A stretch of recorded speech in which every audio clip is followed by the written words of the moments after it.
يا رب اجعلني قويا عندما لا أجد من يتقاسم معي الوقت.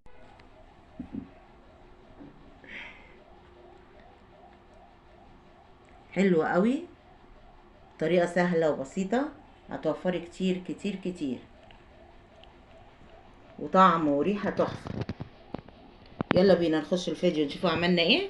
يلا بينا. السلام عليكم ورحمة الله وبركاته. حبايبي عاملين ايه؟ صلى على رسول الله عشان ربنا يبارك في كل حاجة. دي زي ما قلت لكم حاجة سهلة وبسيطة موجودة عندي في التلاجة. ده الدهن بتاع اللحمة، دهن على ليا، قطعناها كده مكعبات، هنعمل منها سمنة تحفة.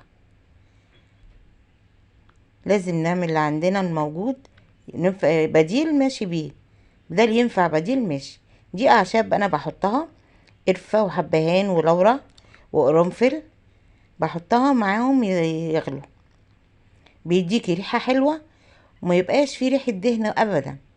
يعني بعد ما تبقى سمنة تبقى ريحتها ما فيهاش اي حاجة من ريحة اللية او الدهن. الناس اللي ما بتحبش ريحة اللية، الاعشاب دي هتضيع لها الريحة دي خالص.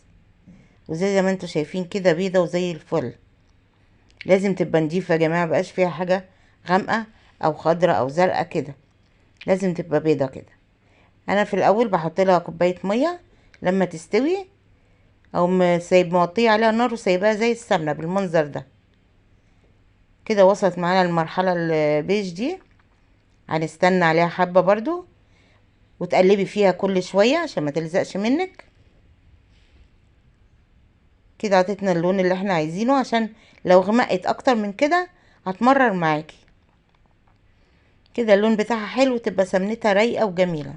بصوا يا جماعه الجمال، انا قبل ما اطفي بصوا عليها مجمله حطيت وجميله عليها ازاي كوباية زيت اهي، ذرة ولا ماسكه عشان تديني ولا النعومة اللي انتوا ملمطه شايفينها دي. ولا اي حاجه، طلعيها بقى كانها تلاجة، سمنه مش بلدي تلاجة، بالظبط هتديكي اهي. نفس السمك ده حلوه والترميلة قوي الحلوة وريحه دي. تحفه.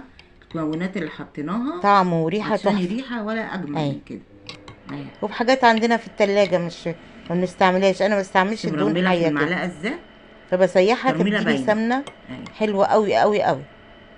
ولا يا نجيب رب حاجه الفيديو غاليه ولا يعجبكم، نصرف مصروفنا بحبكم كتير في على الله. السمنه. تعالوا نشوف عملناها ازاي، يلا بينا.